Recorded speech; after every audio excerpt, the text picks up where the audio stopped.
SSC ও সমমানের প্রথম দিনে বাংলা প্রথম পত্রের পরীক্ষা শেষ হলো। প্রশ্ন ফাঁস, নকলের বিরুদ্ধে কঠোর থাকার ঘোষণা প্রশাসনের।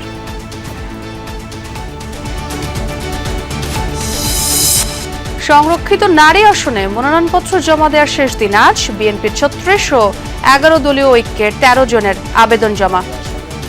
আমরা কম্বাইন্ড তালিকা সাবমিট করেছি। এটার মধ্যে আর কোনো প্রতিদ্বন্দ্বী প্রার্থী থাকার সুযোগ নেই।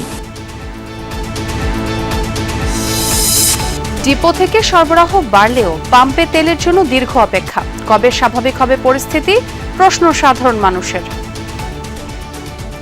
আজকে আমি 1600 টাকার তেল পেয়েছি, আর মানে খুব ভালো লাগতেছে। অ্যাভেলেবল হচ্ছে, এখন চাহিদা মতো দিচ্ছি আর কি। যা যতটুকু প্রাপ্য আমরা সেরকমই দিয়ে দিচ্ছি।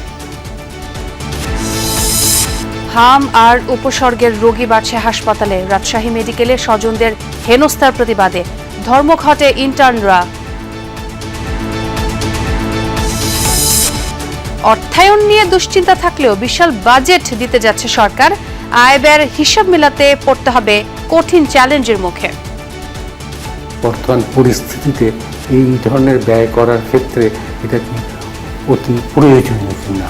এখন ডোনাররা কিন্তু আমাদের সফট ফান্ডের লোন আর তেমন দেবে না। ভ্যান্সের পাকিস্তান সফর নিয়ে পাল্টাপাল্টি বক্তব্য ট্রাম্প আর হোয়াইট হাউসের। ওয়াশিংটন তেহরান শান্তি আলোচনা নিয়ে ধোঁয়াশা। কাল শেষ হচ্ছে যুদ্ধবিরতি।